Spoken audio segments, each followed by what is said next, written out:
This is Alicia Hopkins. She advocates for disability rights. And Alicia, can you tell us how you got into this kind of work? Well, I started doing advocacy work because I had gone through some of my own challenges in life with challenges to like housing and disability rights and healthcare, and it made me see that there were probably other people going through similar things as I was going through.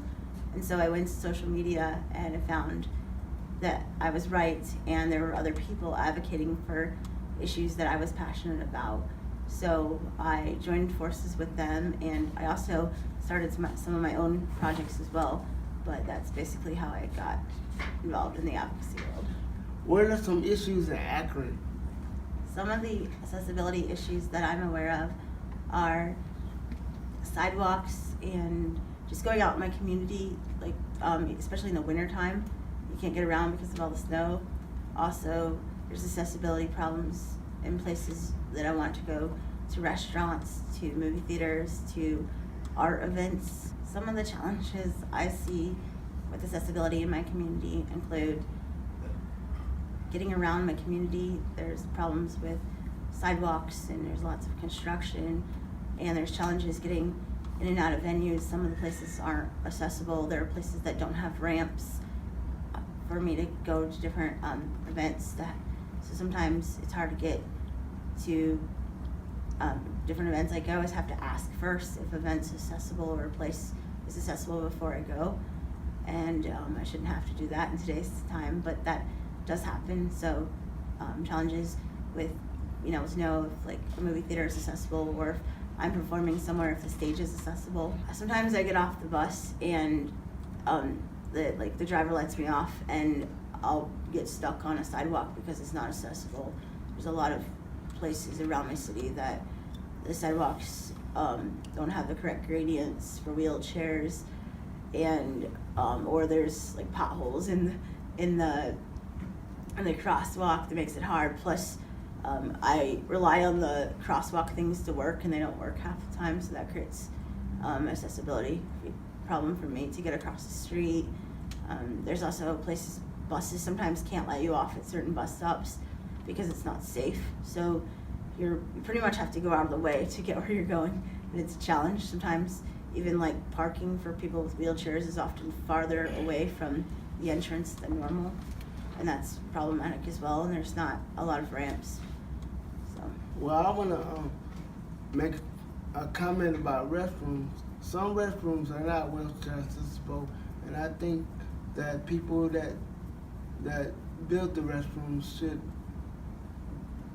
be mindful for people with disabilities. I think they should be wheelchair accessible because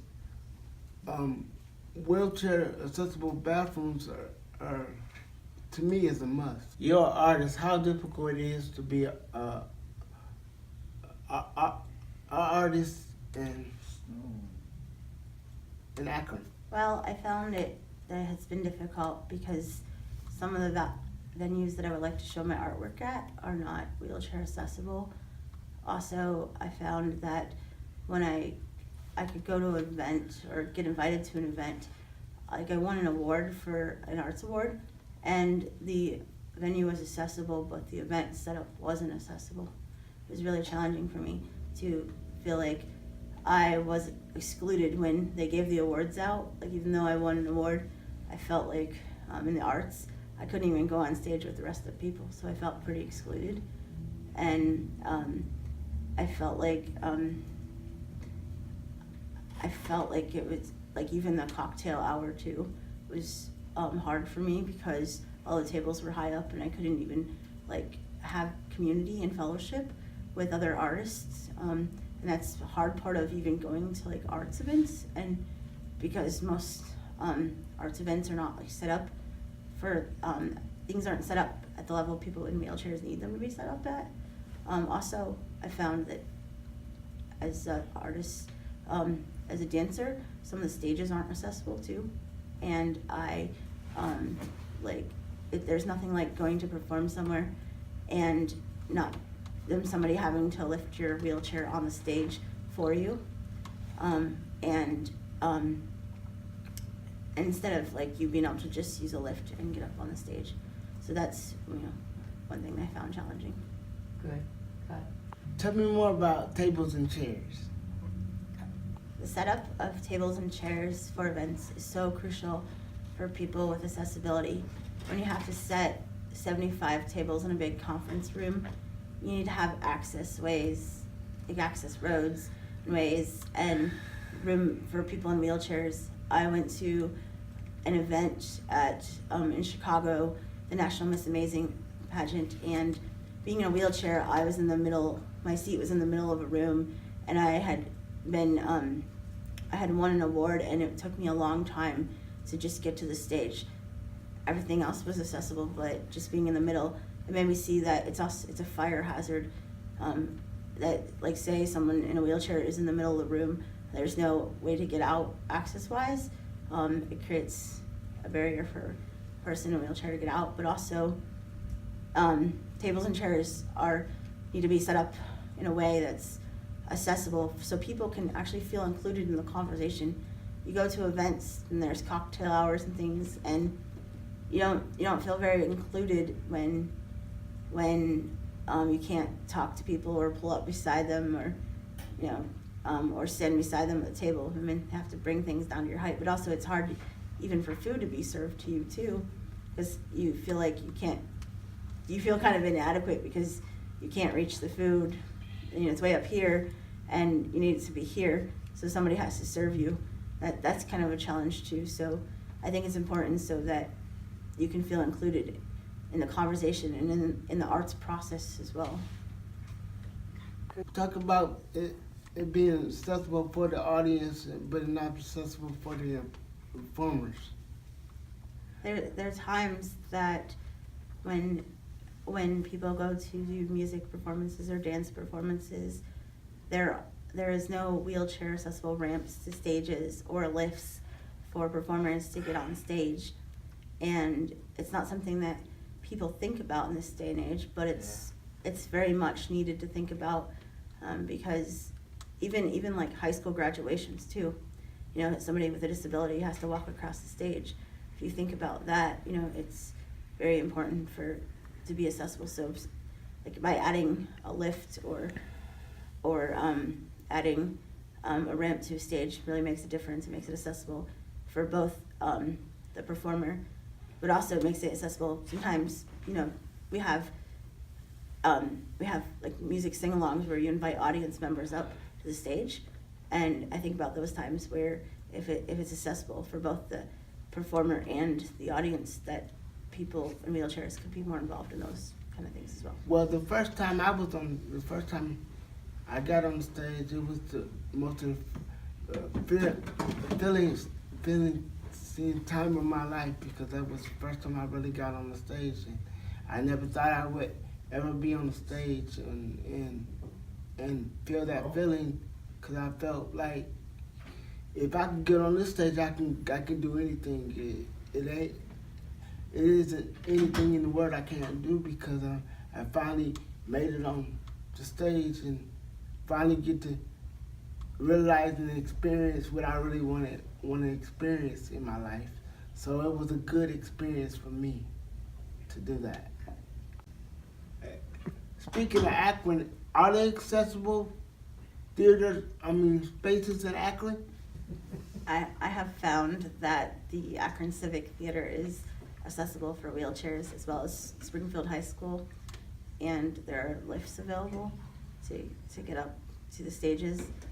I also found that the Cog Falls Movie Theater is accessible for wheelchairs, and Summit Art Space is accessible. And JT, good news, they have an accessible bathroom on the 3rd floor. That's good to know. Thank you. With places for making upgrades? Alicia? Well, there's a law known as the Americans with Disabilities Act, and this says that buildings built before 1979 don't have to actually comply with the ADA laws. So any building that adds an addition does have to comply with the current standards for ADA. However, some people don't upgrade for reasons. Sometimes it's about the cost, or they don't know what funds are available to help with the cost. Also, sometimes people haven't really evaluated their space to know that there's a need, and also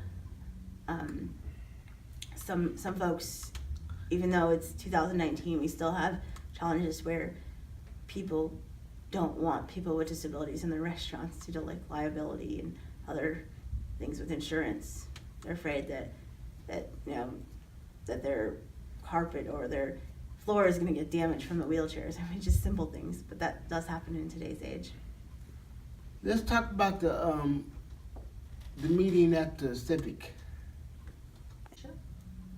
About 2 weeks ago, JT and I were at a meeting at the Civic Theater, and VSA Ohio, which is our arts organization that represents people with disabilities in Ohio, came to do a accessibility audit meeting. They brought programs that gave information about how to make spaces and events more accessible and what is needed. The lady talked about having people come together when they're planning events and doing an accessibility audit on their event. And she talked about things from your physical barriers of accessibility to how you advertise for events and making even your websites and your materials accessible for people. She talked about where people that have screen readers can't read graphics, so you always want to put text, whatever your graphic says. If there's words in it, you want to describe the graphic and the text so someone can read it. She also talked about captions when you're filming videos, even Facebook Live, you can do captions on that. She talked about that, or making videos in general. She talked about audio enhancement, and she also talked about ASL interpreters and Braille, and there were various different topics that she talked about. But even my favorite example is where she had this sign where it had different languages and even had ASL on it. And it was really eye-opening because we don't just also think about ADA accessibility, but she also talked about cultural accessibility because there's people that come from different backgrounds.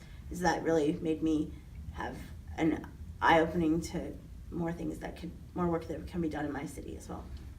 Tell us about the up-and-coming expo. So I have this arts expo called the Art Speaks All Abilities Art Expo.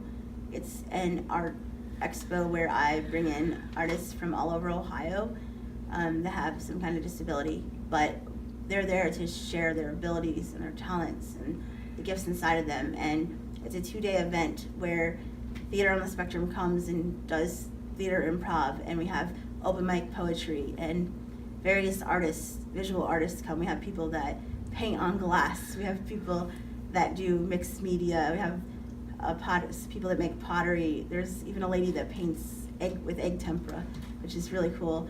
And it's just a really great time to meet other artists from around Ohio and network, and there's organizations that come so people can get resources to have beyond the 1-day event.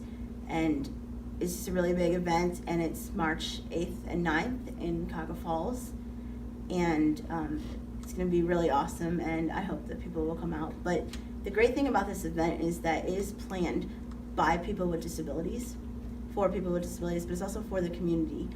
And it's great because you get to work with people from different diverse backgrounds and learn about people, but also not everybody, like just because you have a disability, you don't know everything about what's accessible, so you actually learn from other people how to make things more accessible. And I really like doing that, to be on a committee with people and learn more ways to make things more accessible.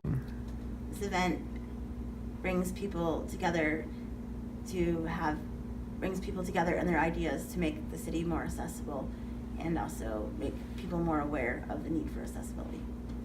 Thank Alicia for coming, and everybody could come to see her in her event. It's a good time. Back next time for another Jason Style. Stay tuned.